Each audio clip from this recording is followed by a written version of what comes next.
begin to grow, and then there has to be a constant supply of nutrients. If one of those things don't happen, then we don't get an infection. There have been other organisms that are infectious to us that have been linked to other pathologies later in life. So human papillomavirus to, for instance, cervical cancer, Helicobacter pylori to gastric cancer, and hepatitis B to liver cancer. Right? And this is just scratching the surface. There's a bunch of them. I have a whole textbook of malignancies associated with microbes. There's a bunch of them. It's just not cancer. It can be other diseases. Right? We believe that the Epstein-Barr virus, which is the one that causes mononucleosis, is actually associated with pathology to multiple sclerosis. So there's lots of things out there that are important. The infectious process, here it is, right? An organism has to enter host tissues, it has to begin to grow, and it has to have a constant supply of nutrients. And one of those things does not happen, you don't have an infection. Okay? And intoxication is a little bit different, right? So a lot of people, when they think about intoxication, they just think about getting drunk. But really, when we talk about intoxication from a biological, microbiological perspective, it's about the toxins that affect the body. And toxins can be produced by lots of different organisms, right?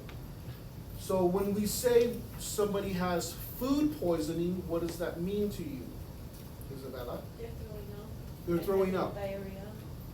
Could be diarrhea, probably not diarrhea, okay? There's a difference between having a foodborne infection and having food poisoning. Right? They're both foodborne illnesses. But foodborne infection is caused by things like Salmonella, E. coli, Shigella, cholera, a bunch of those things. An intoxication is only caused by a few organisms, of which Staph aureus is the most important. Okay? And how you differentiate the two is a lot of times with foodborne intoxication, with food poisoning, the etiology is Staph aureus. From the time that you get exposed to the time that you develop symptoms is about 4 hours. It might be a little bit longer depending on how much of the food you consume that had a toxin in it, right? But very quickly, within 24 hours after you develop symptomology, you throw up, and once you throw up, you feel better, right?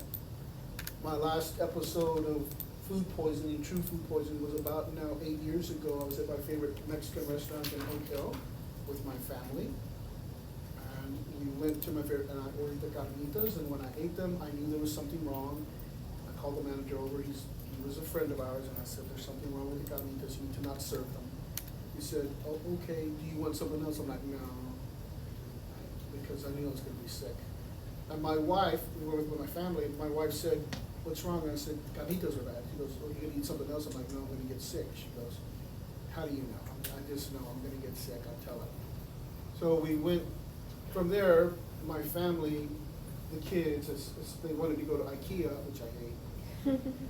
They said, I said, we're gonna make this educational for the kids. Let's go to the Wildflower Research Center, I'll buy them kites, and they can walk around and look at some of the insects and some of the plants, and then we'll go to IKEA. Where were you? Huh? Where were you in Austin? Yeah. What's the Oak Hill. wildflower? Hmm? The wildflower? What was that? Wildflower Center? Yeah. The Wildflower Research Center? Yeah. The Lady Bird Johnson Wildlife Research Center? Oh, I'm sorry, I didn't interrupt. I look for things like that to do with my Oh, daughter. yeah, it's a lot of fun. I'll send you stuff, I get them all the time. Okay, but anyway, we got to the research center, and I was sitting down, and my wife said, you don't look very good. I'm like, I told you I was gonna get sick. I was pale. I'm surprised you went out after this. Well, I was pale. I was hypersalivating, you know, the process of right before you throw up, you start to develop all this saliva, right? Because I was spitting on the ground. She said, stop that. I'm like, I can't, I have too much of it. She goes, I said, you're gonna have to take me home because I'm gonna be really sick. And she said, you just don't want to go to IKEA. I said, no, really, I'm gonna be sick. I didn't want to go to IKEA. So she took me home. At that point, I had 2 dogs, and they were like sitting right here because they knew I was sick. I was on the bathroom floor because I knew I had to get there really quickly. But unfortunately, I didn't eat very much yet, and I was sick for about 8 hours before I threw up. That's the worst the worst experience of food poisoning I've ever had. But about, I don't know, so this was, about 10 o'clock at night, I finally threw up, and then I was good. The dogs and I had dinner, and we went for a walk, and everybody was asleep, and, I was full of energy because I was sick the whole day. That's food poisoning. It doesn't last very long. You throw up. But a foodborne infection by salmonella, its incubation is about 3 to 14 days because the organism has to get through the stomach into the small intestines.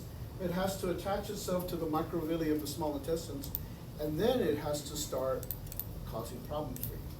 Right? Now, the big indicator here is fever, right? So when you have a bacterial infection, it's fever. Fever shows up, and then you get these other symptoms, cramps, you get diarrhea, you become dehydrated, and you have tenesmus. Eric, what is tenesmus? Punch in the jaw? Hmm? Punch in the jaw or No.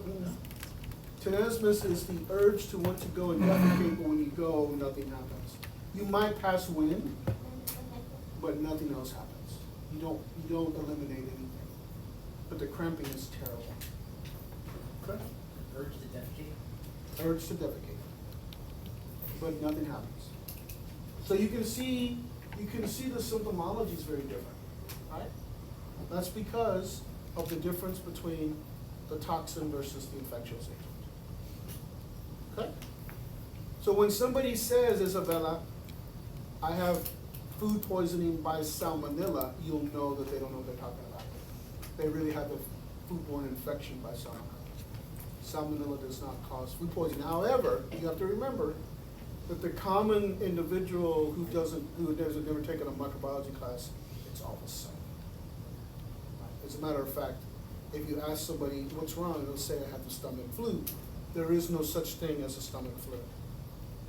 But we get what they mean when they say that. Flu infects the lungs, doesn't infect the intestinal tract. Okay? Good? So we're talking now about what do these pathogens have that gives them a competitive advantage in our bodies. And so those are called molecules.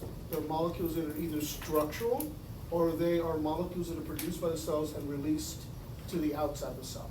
We call those things virulence factors. Right? And so we've already mentioned virulence factors before. We know that a capsule is a virulence factor, right? Organisms that have capsules are more likely to cause serious infection than those who do not. An envelope, a viral envelope, is a virulence factor because it allows the infection of cells at an easier rate, right? But there's a whole bunch of them, right? So if you look at this, you can see that these things are put in a bunch of different categories. Virulence factors are molecules that are either part of their architecture or they're released from the cells. But they allow for certain things. They allow for colonization of the host. They allow for the evasion, so the immune system can't find them, right? So they don't get destroyed.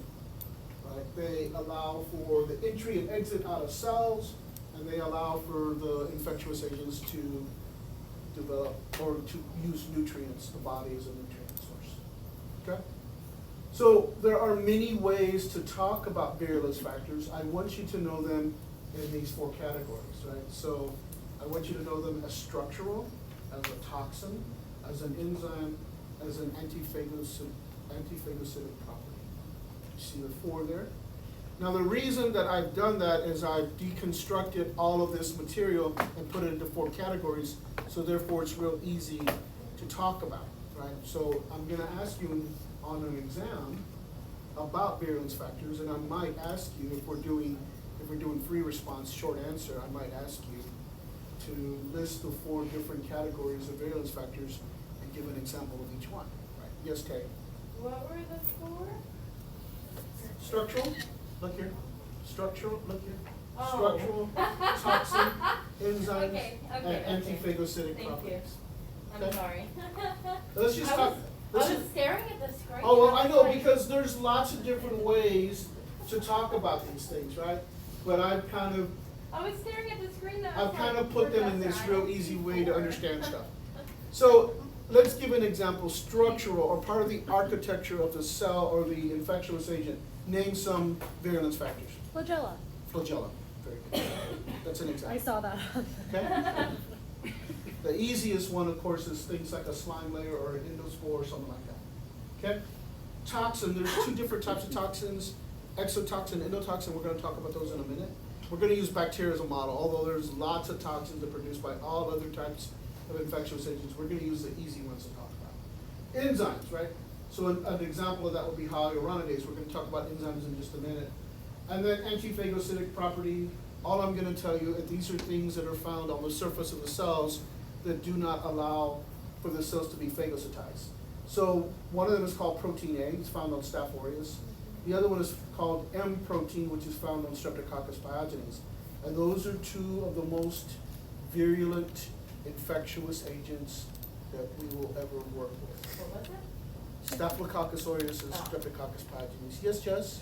You say they impede what? They impede the bacteria from being phagocytized. Okay? So let me give you an example of what that means. Now, there are other antiphagocytic properties. You could say that a capsule is antiphagocytic. You could say that a viral envelope is antiphagocytic, right? I would be okay with that. So, Eric, come here. So if I am Staph aureus and he's a phagocyte, pretend like you're a phagocyte, give a monster look, okay, good. So I am Staph aureus and I have these proteins on me. When the macrophage tries to destroy me, come towards me, all I do is I do not let him get near me. Are you with me? Isn't that cool? So, thank you. There are all these things, there are all these beautiful things that these organisms have co-evolved with us so that every time our immune system comes up with something that is devastating to the microbes, they come up with some trickery to not allow the immune system to deal with them. Now, eventually the immune system figures out a way, right? It throws grenades and all kinds of things at it, right? Cytokines and all kinds of different things. We're going to talk about that when we talk about the immune system. But, for a little while, these things can really do a number on us. And I'm going to use Staph aureus a lot because Staph aureus, to me, has the most weapons of any infectious agent. It is an immensely important infectious organism that has evolved with us and therefore is really good at infecting us. Okay? Any questions? All right. So let's talk about toxins, right? So I'm not going to talk about structural because we've talked about them a lot. So you just need to give a really great example of it. Let's talk about toxins. There are two types of toxins, endotoxins and exotoxins. Endotoxins are, by definition, if you have a gram-negative organism, you have something that has endotoxin. Endotoxin is the lipid A portion of the LPS layer. They all work the same way. They're toxic, but they're slightly toxic. So just a few of the toxins aren't going to affect you. But if you have a large concentration of a toxin, it's going to be a problem. Okay? And what they do is they cause blood to clot, they cause fever, and they cause the cells to lose water. So therefore, if you have an infection by cholera or salmonella or shigella, what are some of the principal symptoms of that besides fever, right? Is you have dysentery. That's because the cells are losing water, you're getting dehydrated, and the water has to go somewhere, so the easiest way for it to leave the body is out the anus. So you have dysentery. Okay? So again, important, but not as toxic, and you gotta have a lot of them in order to, right? Therefore, if you have cholera, the first thing we wanna do is get you hydrated again. And then we treat you with antibiotics, because if we treat you with antibiotics when you're dehydrated, all of the gram-negative cells are gonna break apart, and you're gonna have a whole bunch more surface area of the endotoxin. Yep. Could, sometimes when a woman has a baby, a piece of placenta can stay and it can cause an infection and go Yeah. septic. Is that like It this? can be, right? I'll show you some examples of some of the Okay. diseases. I saw a story about that, and pretty much every symptom that you're saying, it relates back to that. And isn't that cool that you can make those connections? I feel like I learned something. Exotoxins are different. Exotoxins are very toxic. You don't need very much. 1 gram of pure botulinum toxin could kill over 100,000 people. That's how strong it is. They all have different modes of action, They're not structural, they're produced inside the cell gin, and then they're released to the outside, where they have their toxicological property. They can be cytotoxic, they can destroy cells, they can be neurotoxic, where they affect the nerves, they can be emetic toxin, which actually cause vomiting, all kinds of different toxins, right? So that's the big difference, and this is my favorite chart to look at this. You probably ought to know this chart. I usually say you don't have to know charts, but this one's important. So if we look at endotoxin, let's look at them first. Only gram-negative bacteria. It's the outer portion of the cell wall, the lipid A portion of the LPS. It has low toxicity, but it can be fatal in very high doses. Okay? It's stable for an hour in an autoclave, so therefore you can't really destroy endotoxin with an autoclave. The only way you could destroy it, if you remember, was using hot heat in an oven, right?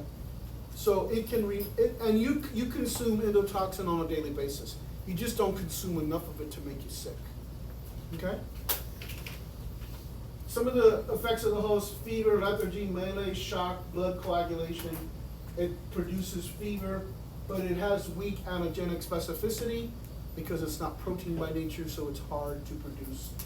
It's hard to produce a vaccine against. Okay? These are the types of things. Hey, Tay, look, typhoid fever, tularemia, endotoxic shock, which is probably what you were talking about. What about, that thing that women can get from tampons? Toxic shock syndrome. That's this one. Because it's produced by Staph aureus and strep pyogenes. Okay? So let's do the exotoxins, mainly gram-positive, gram-neg. So the gram-neg not only has weaponry in its cell wall, but it can also produce exotoxins also. The exotoxins themselves are metabolic products that are secreted from the cell itself. They're peptide or protein in nature. They have high toxicity. They are unstable above 60 degrees Celsius. And so this is what the toxin looks like. And I heat it up, I can change the structure of it, and now it no longer functions as a toxin, but it still has the antigenic specificity so that we can take denatured proteins that are toxins and make vaccines out of them. So you develop the antibodies against it, but it doesn't actually produce a toxicological effect on the body. Okay? They don't produce fever, right? They can be different. They can be cytotoxin, neurotoxin, or enterotoxin produces emesis or vomitus, right? They can be formed into an immunization, and examples of the diseases are things like botulism, tetanus, gangrene, diphtheria, cholera, plague, and staphylococcal food poisoning. Okay, toxic shock also. Okay, yes? Botulinum toxin, isn't that Botox? Botulinum toxin, that's correct. So. Very, very, very dilute amounts. They're neurotoxins. So when you give them to somebody, you want to say something? When you give them to somebody, you paralyze the nerves where you're injecting it, and now the nerves don't work, and so they don't make the muscles move. And so I don't know if you've ever seen Michael Douglas lately, but he takes his Botox quite often. And when he's laughing, he's like, you can't tell he's laughing because nothing moves. Yes, Miss Ellen. Oh, I was just gonna say, they make it so the receptors can't bind, I think, which then leads to the lack of muscle contraction. But yeah, I think it is like really deadly at a really high dose. Yes, We're very not- deadly. We're not in that. Botulism is deadly, right? But it's very rare because we have such good intervention that we can stop it. Yep. Is there a way for us to become, immune in a sense to exo or endotoxins? Exotoxin, yes, endotoxin, no. Why? Because it's not protein by nature or peptide by nature, it's a lipid. And so we don't develop antibodies against lipids. So if somebody were to be getting Botox, could they potentially So- have an immunity to? Maybe, but because it's done superficially Uh-huh. and not done deep into the That's tissue, true. Then it just doesn't kinda really come in dissolves contact with the before it- blood. Yeah. Okay. So endotoxins are lipid, Isabella. Exotoxins are protein by nature. Okay? And that's how we're able to create the immunity to it because of that protein in the DNA? Yeah, so if you take if you take the tetanus toxoid vaccine, Uh-huh. you're not taking a vaccine against the infectious agent. You're taking a vaccine against the toxin. Oh. But the toxin has been denatured. If it's like this, it works really great. If you change it like this, and now it has some of the same epitopes, some of the same markers on it, but it no longer functions like a toxin. So when you're saying when you get that vaccine, it changes them, so there's still a small chance of contracting that. No chance of contracting. So it changes every single one. that It you're right. changes it enough that it doesn't bind receptors, and then you're not gonna get the intoxication. It's really cool to. Think for about that, science, like, think about to- science. Yeah, I agree. Understand science. Yep. It's really, it is cool.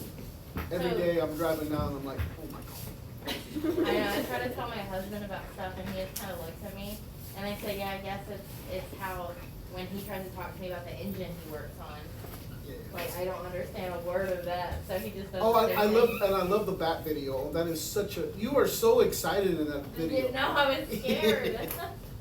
I didn't know if you were you able to save it?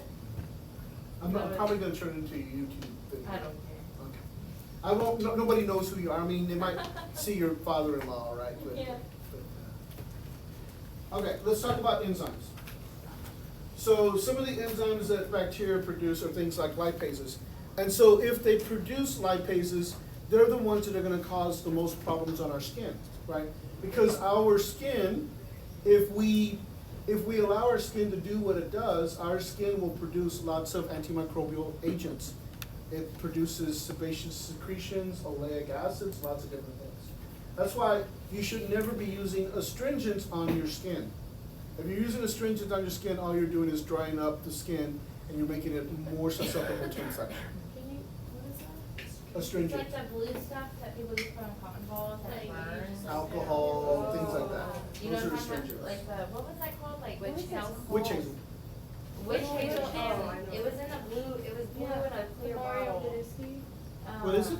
Oh, or the Seabreeze one? Yeah, There's a Seabreeze. few- What is it That's what it called? was, I had it for a long What is the time. beauty term for it? I like Toner. Not all toners are the same. So the most, Yeah. the most common of all astringents is alcohol, Why would you put that in your face? because it We're told supposedly to- removes oils. Yeah, we're told it'll clear our. You know, for a long time I was scared of oils, and Oh, now. oils are good. Now I The use shiny oils you are, every day. the happier we are. I use, Because I use oils every day. shiny faces, It good. makes me sad. Dry faces, not good. Are you with me? Because there's all kinds of problems. And you should never exfoliate by microdermabrasion or chemical peels or any of those things. If you do all those things, you're just Really? asking for troubles. Chemical peel. Yeah, let's put a little citric acid on your skin and see what happens. They sell those, like, in everything though, I feel like. Oh, it gets peels worse than or- that. Wait, just wait. Just hold that thought, okay? So let's keep going. Coagulase is a very important enzyme, right? What it does is it forms fiber networks around the infectious agent. So the organism, as you can see, Staph aureus, look at, Staph aureus is everywhere. It has so many weapons, right? So if you have a granuloma that's formed by Staph aureus, the Staph aureus is growing, but it releases this enzyme that forms this kind of fiber network around it. And now it can just get bigger and bigger and bigger and hide from the immune system, right? So when I was working for one of the physicians, when I was a young whippersnapper and I just started working, one of the physicians who practiced internal medicine hired me as her lab person, but I was so good at everything else.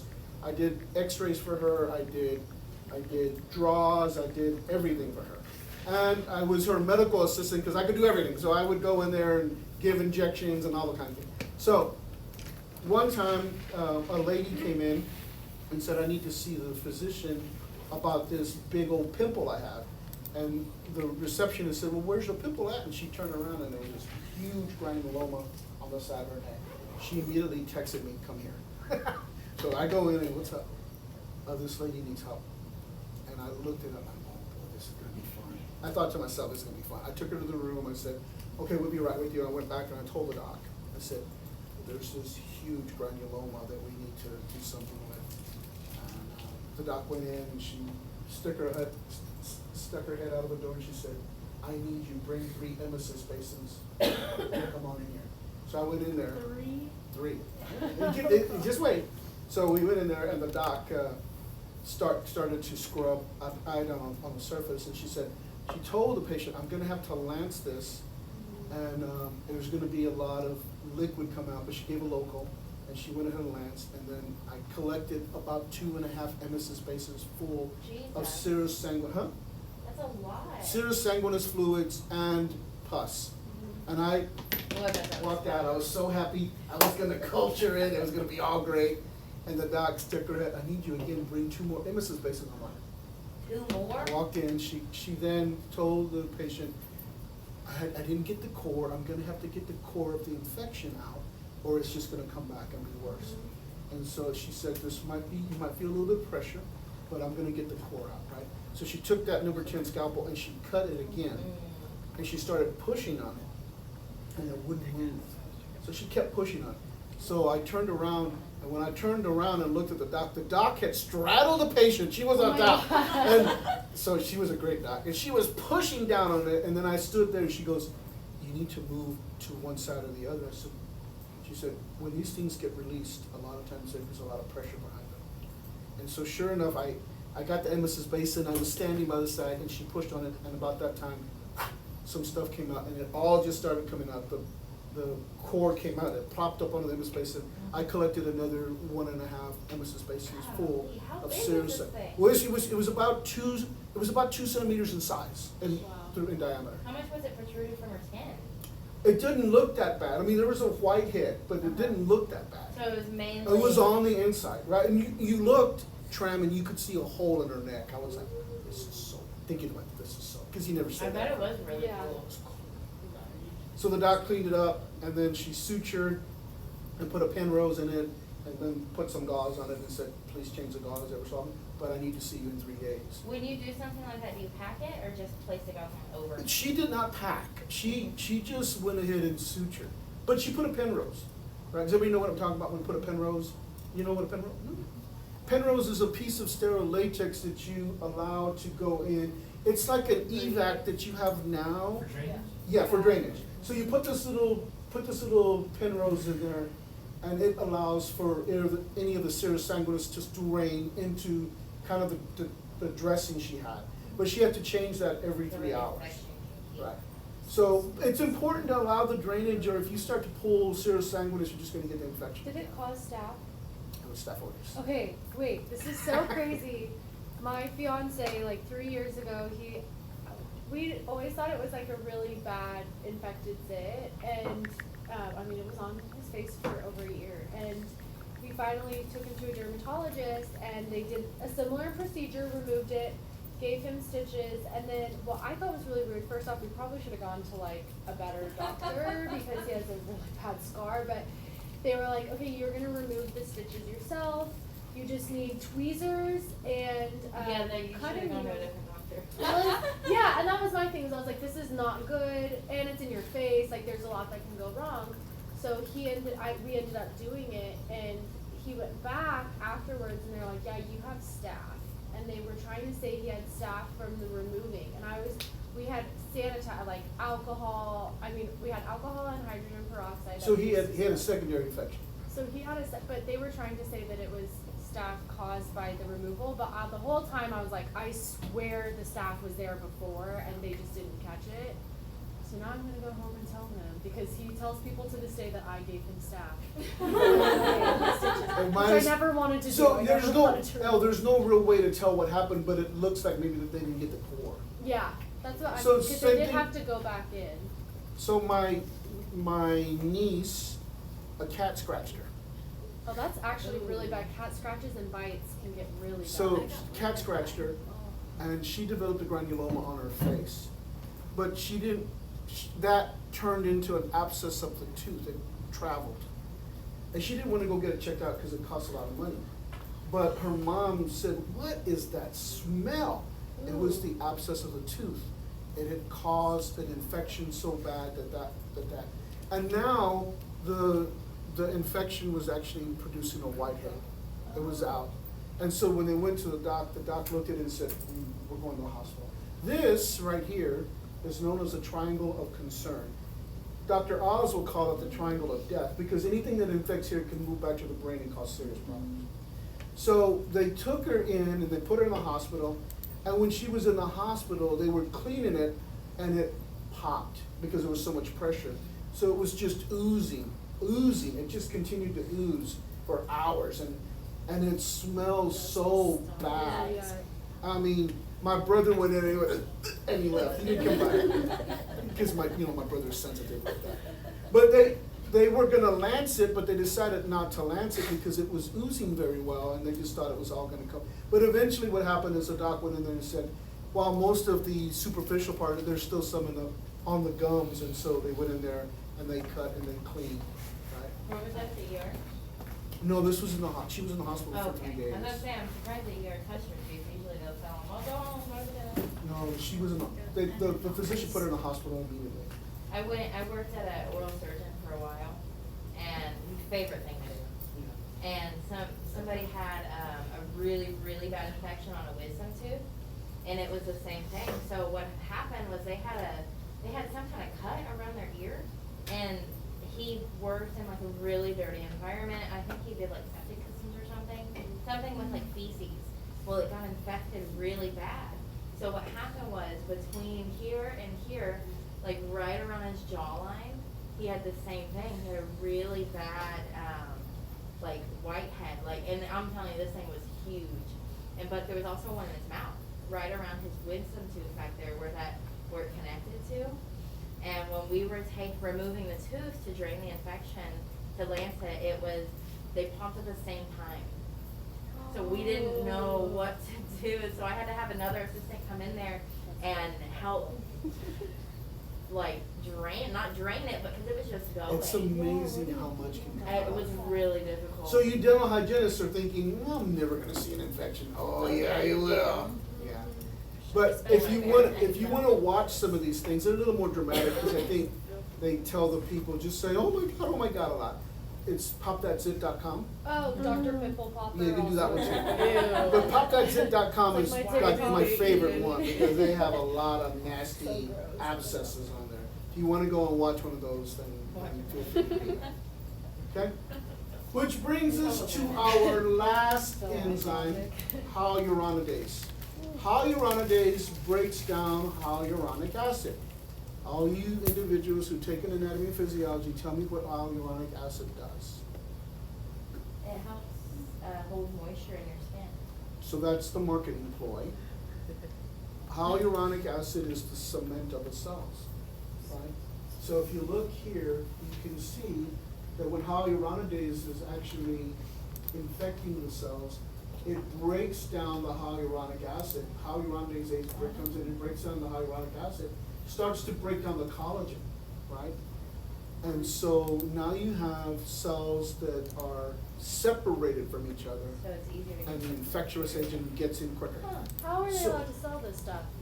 No. No, it So breaks they're down- selling this breaks hyaluronic down the acid. hyaluronic And they're acid. using it as a marketing ploy, saying if you put it on your skin, that it makes your skin more vibrant and more. Yeah. It plumps it, it gives them more moisture. That's what they That's say. what they say. That's what they say. Hey, don't And hang on in that. I use reality, it every day. it breaks down the layers and it goes in your skin. In between the cells. In between the cells, like how, this is the thing. No, I this think- enzyme does. Oh, It breaks not down the actual- hyaluronic acid. Oh. Hyaluronic acid is the stuff It's that, a semen. if it's in your body, Okay, so it's still functioning to And hold then cells the together. hyaluronidase Okay. breaks down that, so there's a Okay, space sorry. in between the cells. No, I just get I so was a little. flustered. Isn't it cool? It is cool. Hyaluronic acid, they do lip injections and. They do all kinds of craziness Yeah. with it. That's It's why I in was, like, everything. so It's in concerned. makeup, Like, it is, I don't know. why? It's in lots of different things. It's a marketing ploy. Does it even work? I have done an experiment at home, Yeah. and I can tell you it doesn't work. No, I The morning class doesn't believe me because there's a lot of ladies in there that use it. So they're gonna bring in theirs and we're gonna do a little bit Oh, of, that's a we're gonna good- be a little bit of an experiment here and we're gonna watch it for the next 5 weeks. I have some since we're stuff. 5 Yeah, I weeks. have some stuff I would love to I'm just bring saying, in. I Well, I mean, swear by my we're, skin. all they're gonna do is we're gonna like put it a little bit on like somebody's skin and see if it does anything. I Under buy the those. microscope? Well, I mean, no, we're not gonna get all that fancy. Oh. I use But, that but they don't ordinary believe me when I What say does it that say? it's just a Yeah. marketing. The buffet. So, Yeah, I use everybody it. wants to look younger and more healthier, Jin. Are you with me? So if you tell somebody like me, because I have these brown spots here, and if anybody knows how to get rid of them, please let me know. But they're For they're those- saying we can put hyaluronic acid on, get rid of them. I'm like, no, it's not gonna work. Actually, for those are a lot harder because those are deep in the skin, so it's developing Okay, how am I gonna get rid of them? a certain. Laser, maybe? Yeah. Late, I'm not gonna do that. You wanna do it the old fashioned way? Cut it. Get lemon juice and lay in the sun? Oh, yeah. I might try lemon juice, but I'm not gonna lay in You this. could actually, they say the acid or something Citric helps acid.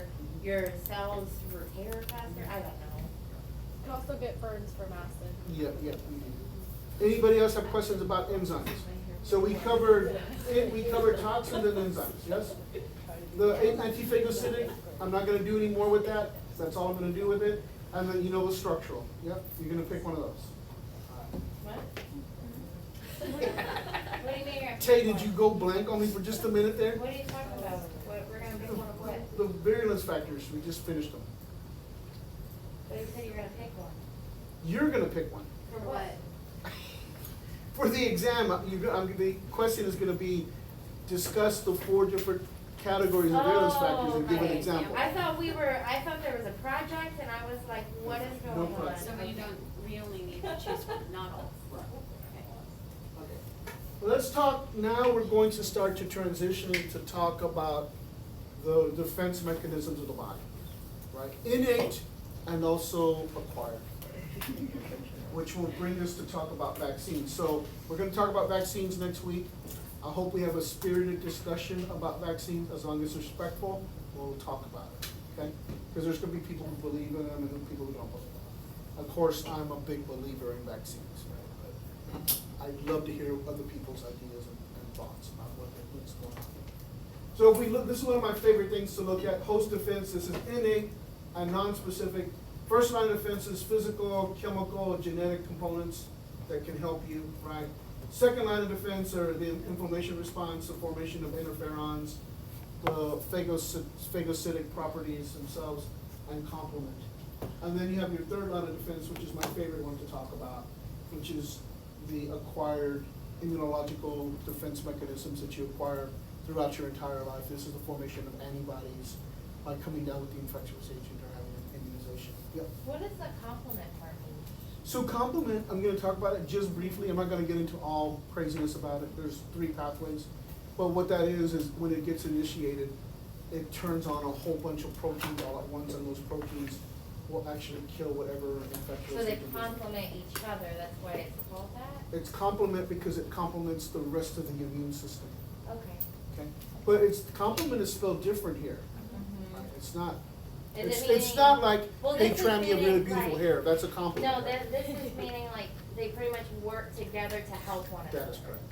That's correct. So you said, what did you say again, It's a group of serum proteins that when they get initiated, they will destroy so the those infectious agent. proteins turn on to help the immune system fight whatever it is? And the one that turns them on is the T4. Okay. Oh, Lights are turning on. I like it.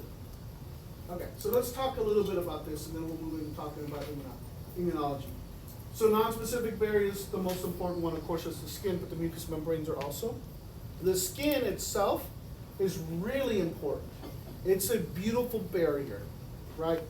So very few things can get through the skin, very few things can pierce the skin. There are a few organisms that can do that. But mostly, if you're gonna get an infection in through the skin, it's gonna be through the bite of some insect or arachnid that's gonna then transmit the infectious agent into the skin itself, okay? So the skin is a beautiful barrier. Not only that, but it produces sebaceous secretions and oleic acids and all kinds of beautiful things, and as long as you keep them your skin healthy, you're gonna less likely have an infection, okay? However, every time the body does something great, the infectious agent evolves and comes up with another way. Hence all the weaponry that Staph aureus has, where it produces lipases, it produces coagulases, hyaluronidases, collagenases. It's got the whole gamut. So the two infectious agents that I respect the most are Staph aureus and Streptococcus pyogenes. They can infect every single tissue of the body. When you say keep your skin healthy, what does that mean exactly? So you're not gonna get infections of the skin. So what's the most simple infection of the skin? Dermatitis? Pimple. Oh. A pimple is an infection of the hair follicle. So just by keeping it clean, you mean? Get less pimples. Yep. Do you believe in using like, you know how a lot of people use a lot of stuff on their? I don't believe in using stuff. I don't use So them, but I feel like. there is one surfactant that's really good. It's called benzalkonium chloride. They sell, the dermatologists sell it for really expensive, but you can buy it inexpensively if you just buy it as a detergent or soap. And you put it on the. You wash your face with it gently. Is that the one thing, like the head and shoulders? No, I don't think so. Oh, I know what you're talking about. I'm There not was another sure. one that- Yes, Is this because you're a dude and you're like minimal products, or because like you just don't, like from a scientific? from a scientific perspective. Okay. I believe that we should be shiny, right, because the oil's on our skin. And if we're shiny, then we're being protected more. What about Detergent the doesn't oils that you use to help? The Like, oils, so, that- like so the, say I like, use, so say I use in the mornings, I use a derivative of vitamin C, an oil. okay, so why is vitamin C important? It's not, this one isn't vitamin C, but it's kind of, it's like a family of, I can't remember what it's called now. But it's, I don't know. So almost Makes me everything, feel clean. almost everything in the cosmetic industry is Wasn't it supposed just to help marketing. against the UV rays? The one that I have Well, specifically. but there's lots of things that can help with you wearing I a know, hat. but I mean, it's just another extra layer of protection, so why not? I don't know, I use that. If it makes you happy, Sarah, go for it. Good. I do not wear any of that Have you ever stuff. looked into the Ordinary company? The one that sells, like, all of their stuff is like science, I don't know. It's super cheap It's really too. good, and it's, yeah. I Like, love it. it's like. The buffet here. though, that's. But what do they sell? It's all different Everything. skins, or skins, they have Acid. squalene. Oh, okay, so, They yeah. have retinol. Oh, retinol, okay, no, Peptide. no. Wait, what about retinol? Yeah, how I've do you heard feel about mixed things tretinoin? about. Have you seen all Retinol's the, better than retinol. Ooh. have you seen all of the, what do they call it, advisories for retinol? There is a lot. Retinol's too expensive for me, but my sister uses it. It does a really good job, but it causes other things. What's the difference It between can cause retinol? mutations, all kinds of stuff. What's the difference between retinol and retinoid? I have no idea. Oid means resembles, but I don't know. It resembles retinol, but I don't know.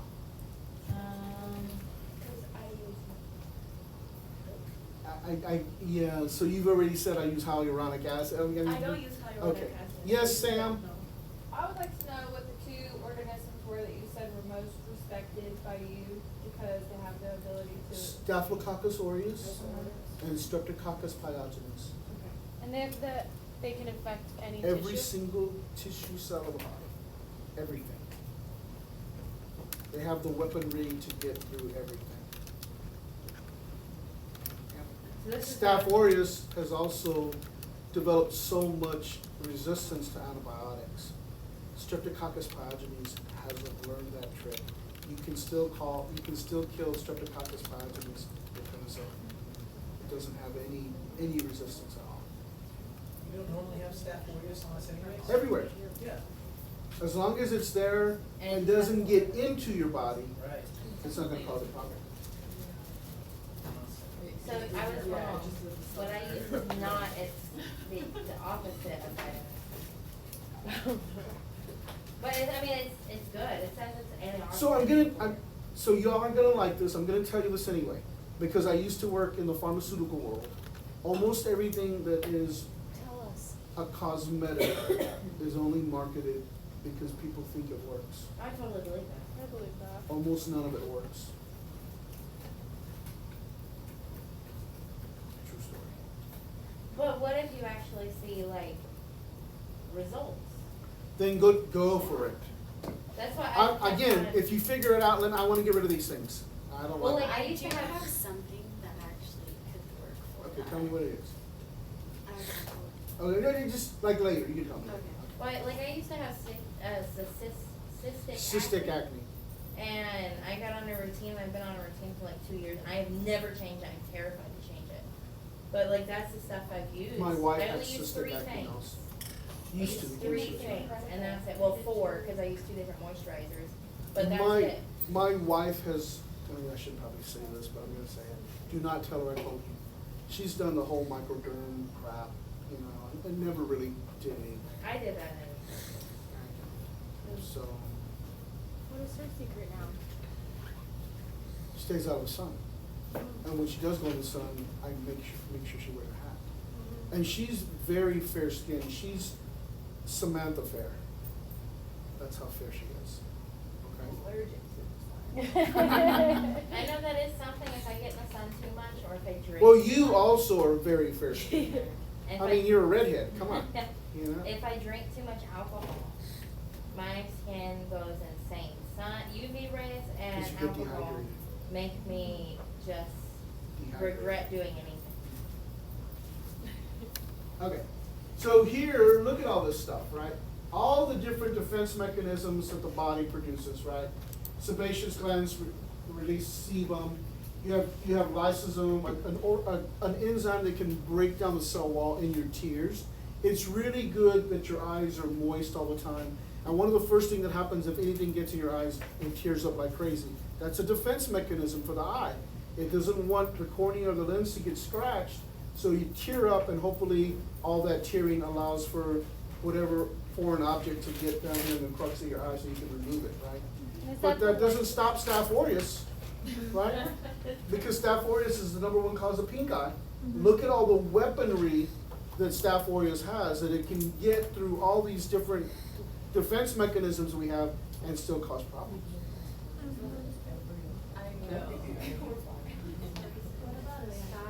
What about what? A sty is an infection also, but lots of things can cause it. Staph aureus included. Cause like I would always get those back in, when I was in 9th grade, and like, people were like, what's wrong with you? I'm like, oh, look at me. What? A Does it sty? hurt? No, but what would they say caused it? Oh, they didn't know, but like. Well, you know, like, in the I was- Latino world, you know what is commonly said that causes styes? If you see an animal going to the restroom, call it a sty. That is completely. My mom said that to my brother one time. Don't look at it pee. I'm like, what?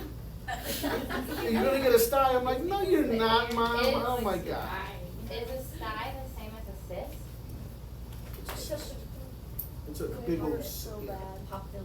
Yes, Miss Can Ginger. you elaborate low pH real quick, please? The pH of the skin and the stomach acids, the pH is below 7.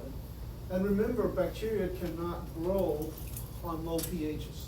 So it's really a beautiful mechanism that the body has so that it limits the amount of bacteria can grow. The only ones that can grow on there are gonna be those that can live in low pHs. Are gonna be name one organism that can do that, Miss Tram. Bacteria? Uh-huh.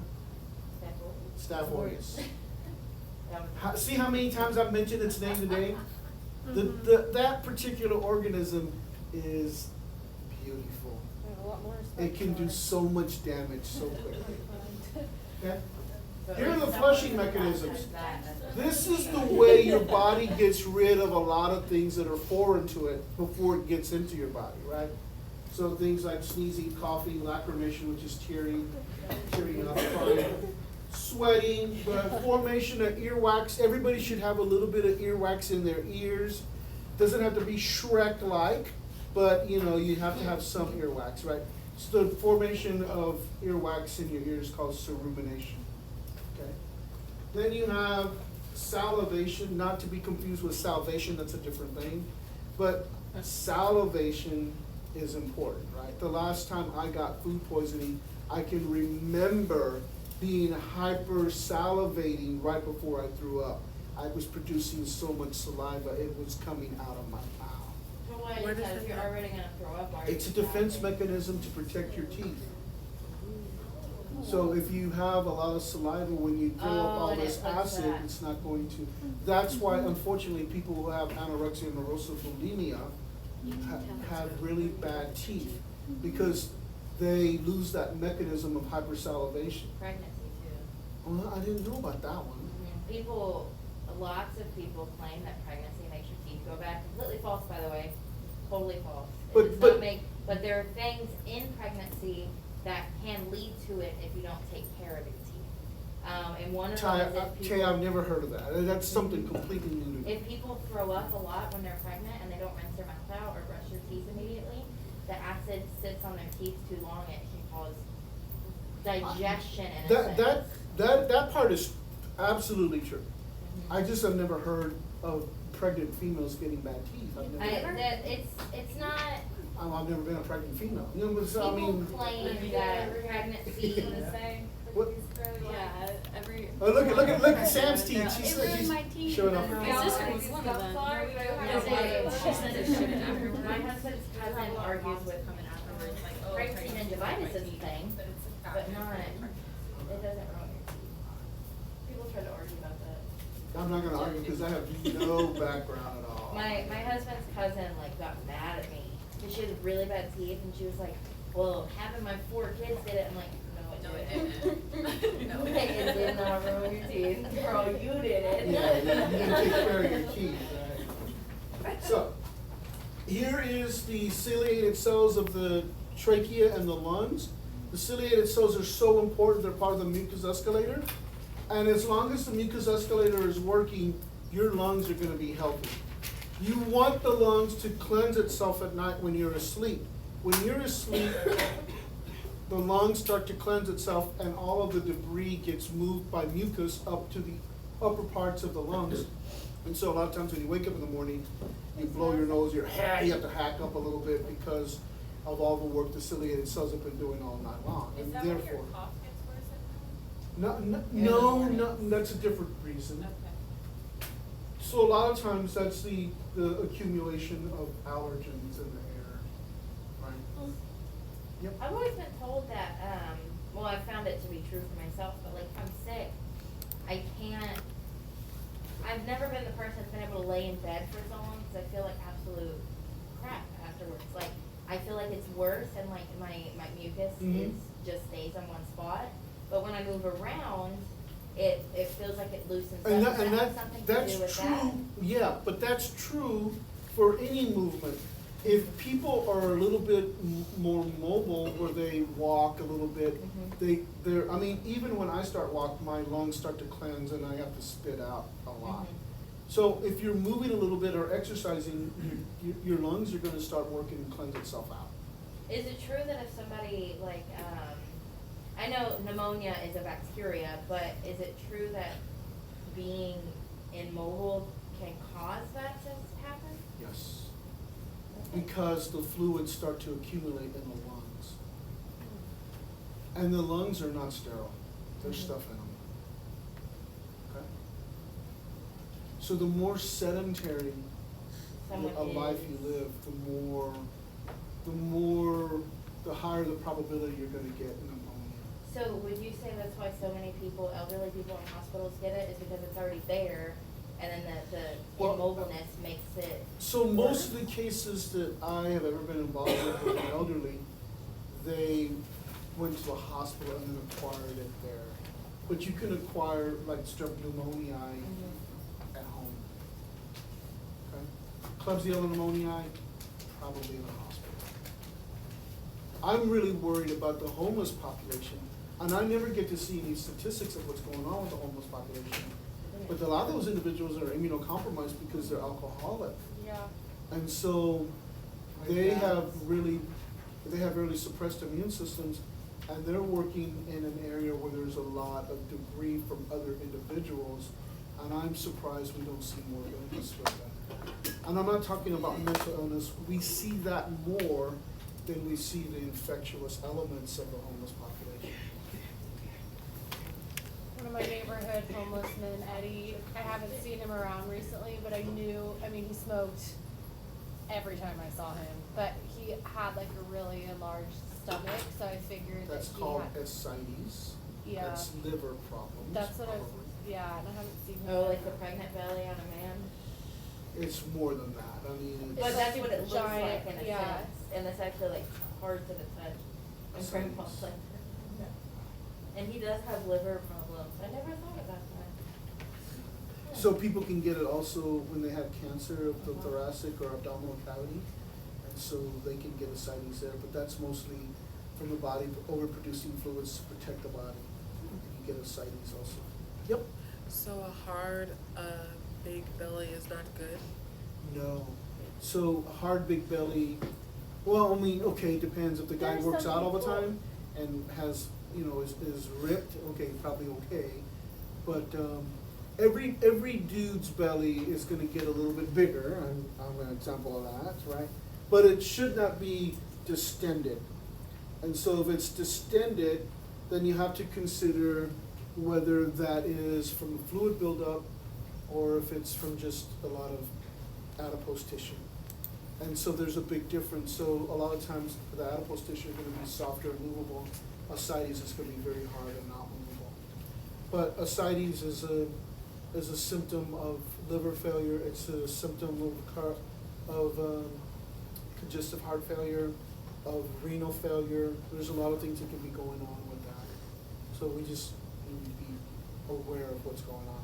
And probably, depending on what kind of nursing you're gonna do, you may not see a lot of ascites, but you might see it at with some of your family members. My father had it when he had cancer. My grandmother had it. She had esophageal cancer, and it spread down into her lungs, and so she developed ascites also. Question about cancer. Is it true that pancreatic cancer like takes you out like that? It's one of the most aggressive forms of cancer, but people have lived years with it. So I had a friend who lived 5 years when they were diagnosed with stage 4 pancreatic cancer, but it is one of the most aggressive forms of cancer that there is. My grandpa had stage 3 and he survived. My grandpa died from it. Yeah, and we Yeah. didn't even know. It's extremely aggressive. My uncle also had it. He was You- like. you a probably year have some away stories, from buddy. stage Oh, you 4, see it all the time? But he got a part of it removed, or some, I don't know how it works, but he lived, he still lived. Let's talk about non-specific chemical defenses. So again, sebaceous secretions of sebaceous glands in the skin. You have lysis on your tears, lactic acid, the liquid concentration of the sweat that's on your skin, right? Interesting that one of the more prominent organisms on your skin are the Staphylococcus species, but they're all halophilic. And if you understand that, you know, there's a lot of salt on your skin, you taste salty, right? If you lick somebody, they taste kind of salty. And so, you know, there's a lot of salt on your skin.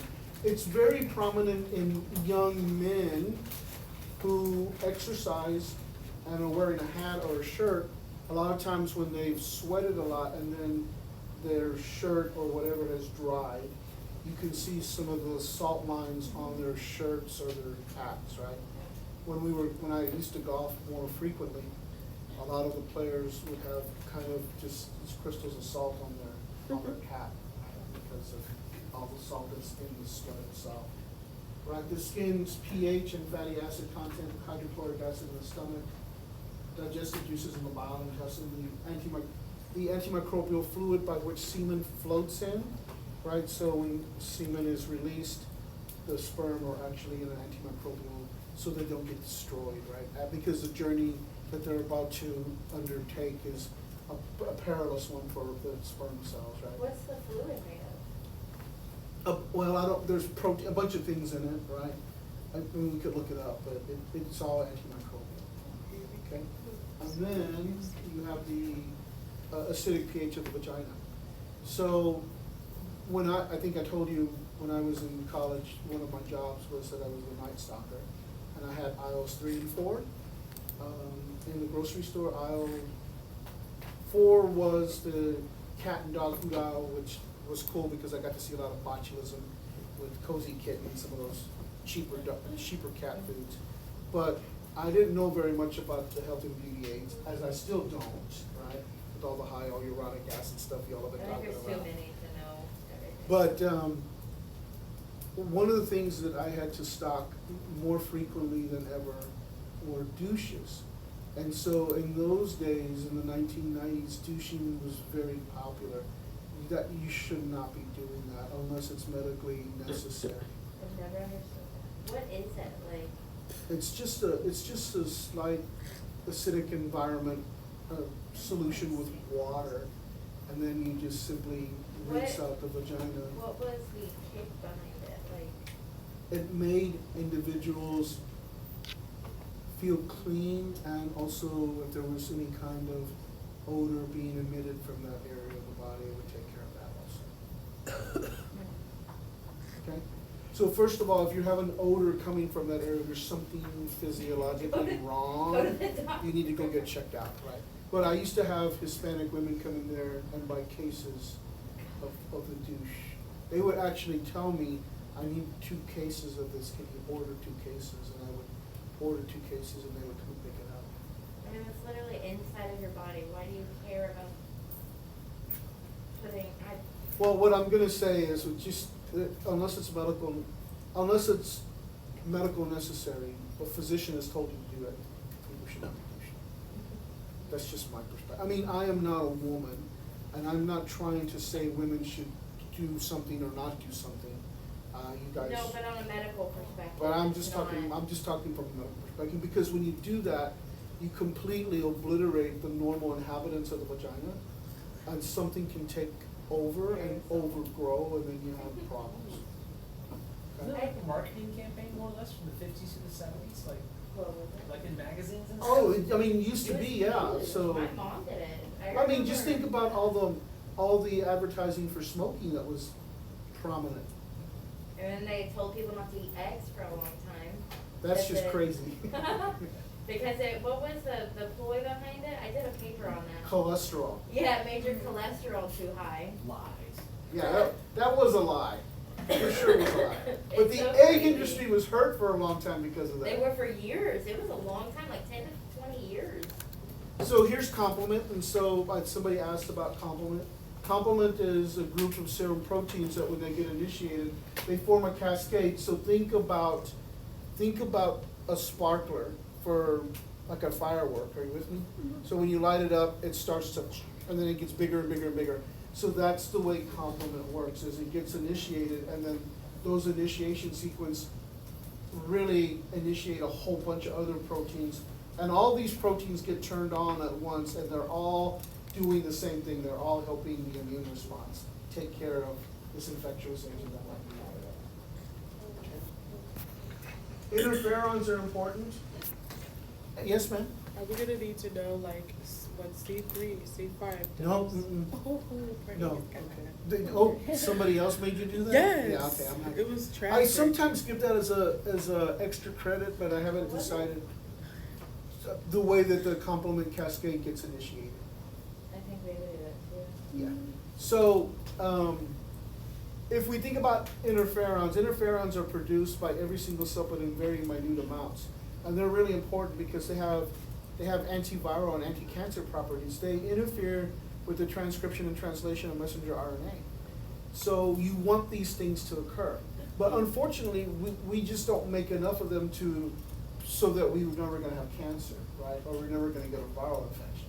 But when we do have episodes of, for instance, certain cancer, they might give some type of interferon, right? The one that's used a lot of times is called beta seron, and that one is used for MS, for multiple sclerosis. Remember, I told you that there is a hypothesis that's out there that links multiple sclerosis to the Epstein-Barr virus, right? And so it's important for us to see these different things as we're talking about them. So we have non-specific biological barriers, and that's the normal flora. Are you okay? I need water. Okay. This is the normal, okay? No, okay. On Oh, down. down the hall. Thank you. So, normal flora, microbiota, microbiome, these are all the organisms that are on you and in you. They are part of you, of your innate defenses, right? A lot of them keep each other in check. And so if you have the right combination of organisms, then you're gonna be healthier, right?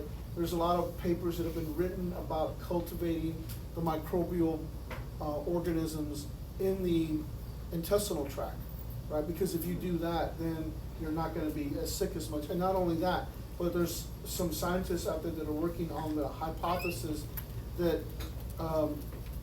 normal inhabitants of the intestinal tract, if they're not what we normally would see, that people are more apt to be depressed, to be obese, a bunch of different things, right? And so they're working on looking at normal inhabitants of the intestinal tract back in the 60s or 50s, where we had less depression, less anxiety, less obesity. And what they're thinking about doing is creating a probiotic that you would actually take as a capsule and then get into your intestinal tract and seed it, and then you would be healthier. Right. It's a pretty good thing. Now, we do have fecal transplants already. An old school way of actually doing fecal transplants was to take healthy secretions from an individual and put them into another individual who did not have the proper microbial organ. Now, that's kind of gone away. We now do it lots of different ways, but we do it with cultures instead of other people's feces. Wouldn't changing our food industry in general Absolutely it would. automatically fix those issues? Not automatically fix But it, but after over a, a period of time. a period of time. Yeah. And you can do that now by giving your body a little bit of a prebiotics, which is things like cruciferous vegetables, right? But also probiotics.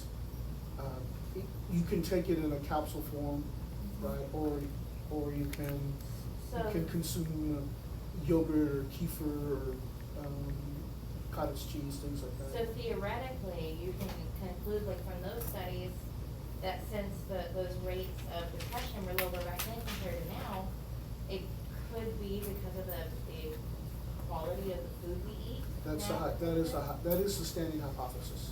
It has not been proven yet, but that's the standing hypothesis. I mean, but if you look at the differences, it, not scientifically proven, but you can just come to that theory that, Hypothesis, theory is law, yeah. right, in science. Okay? Yeah. So it'd be really cool. I would like to lose a few pounds, and if I can make me get myself healthier in the process of doing that, I'm on, right? Good. Also, if they could do something for hips and knees and ankles, that'd be good also. The natural resistance is the natural resistance you acquire throughout your entire life by coming in contact with infectious agents, going through the infectious process, and your body developing immunoglobulins or antibodies against them, right? Those are for life. So I like the idea of using vaccines because the body will do the same thing. The body doesn't differentiate between a true infectious agent and pieces of the infectious agent. It will produce antibodies against them, right? And so those are for life. And so that's why I like vaccines a lot. Why wouldn't you give your child or yourself pieces of infectious agent to which your body would produce the same antibodies as if the same infectious agent here, but you develop no signs or symptoms of the infection? Why wouldn't you want to do that? He hasn't. I thought he was gonna say something. So nowadays, it's becoming a bigger deal for the people that didn't vaccinate their children to now vaccinate, after doing some research and things, so they get on I guess they chat with the pediatrician or something, and they get on like a schedule to vaccinate fully. If you have already been exposed to some of those things in the real world, will the vaccine give you even more of a Protection. protection? So like, say, since my husband has the flu, if I were to get the vaccine now, it would give me more of a. Not for flu, because there's so many strains of flu. So the vaccine, which I've already taken, the vaccine for flu is only gonna be good for this year. Next year, the infectious agents that are causing influenza are gonna be different. So the type of what, I don't know, you probably didn't get your husband tested for his He flu was so strain. sick, I didn't wanna take him Yeah, to the doctor. So Could it be one that's in the vaccine? Maybe, but maybe not. It was really bad, I don't know. Yeah, so everybody's been predicting a very bad flu season this year. I have not seen it. Your husband is the first indication that there's something going on, except for my family down in Corpus who've all had flu. Almost the whole city got it. I will say that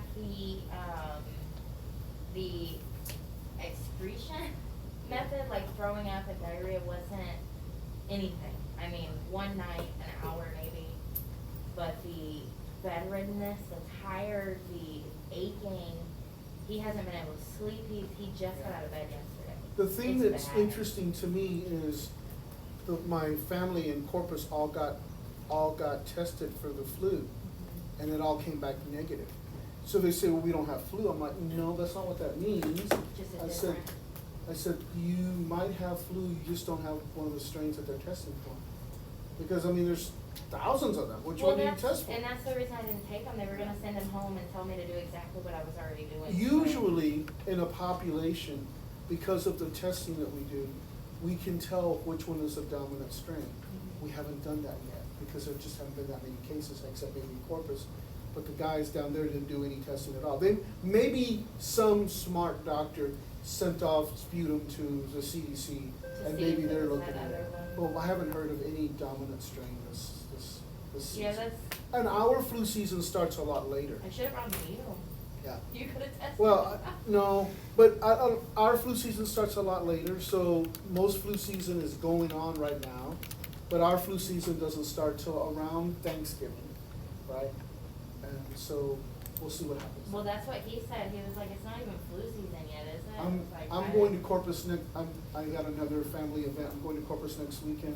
I've already told my family, if you're sick, I'm not going to visit you. I will say So- that he has been extremely stressed out, so his immune system was really low. Yeah. And me and my daughter did not have any symptoms of anything. So I think it's easy to fight, but it's really hard if you get it. I mean, I've never seen him sick before, ever, even when he had COVID. Okay, so let's talk about the idea of self and non-self, and looking there, we're almost out of time. So, yeah, it's amazing how fast this happens, right? So if we think about the concept of self and non-self, which is going to be the focus of our talk on Tuesday, where we're gonna start to talk about the immune system and how the immune system works. I hope you enjoyed that one. But the idea of self and non-self, we've kind of already mentioned it already. Every single cell in Amy's body is marked Amy, right? So if anything comes into Amy's body, the immune system is like, you don't belong here, and they destroy it, right? So when we talk about self and non-self, self means you, non-self means anything that's not you, okay? And so here's a really cute little diagram showing, right, how the immune system is set up. But then also how the white blood cells, right, come in contact with these self markers on your cells and distinguish them as being part of you, and then just leave them alone. They don't do anything. That's why cancer can get through our checkpoints, because they've got the markers that are us, right? And that's why viruses can get past our checkpoints, because they have the markers that are us on their envelope. But if our immune system is working correctly and they come in contact with things that do not have the types of markers that basically say, I am Amy, then they get tagged for destruction, or they get completely engulfed and get destroyed. And that's a really important thing to show you how the immune system works, right? Self versus non-self. The true terminology for it is antibody, self, antigen, non-self. Oh. Okay? And so that's where we're gonna talk about things next time. It's all about the roles of the beta lymphocytes and the T lymphocytes and how they are produced and what they do, and so we'll be talking about these things next time. So you said antibody is self and an antigen is non-self. Correct. Now, if we're talking about infectious agents, right? Because your cells, Tay, have got antigens on them. They've got markers. But if you were to give a kidney to Amy, your kidney Amy's body would say, oh, you don't belong here, you don't have my markers. So that's why it's so important You to have do to all be, that testing. you have to be sure that you're using the terminology correct, okay? I need to speak to Sarah and to Tay and to Alma.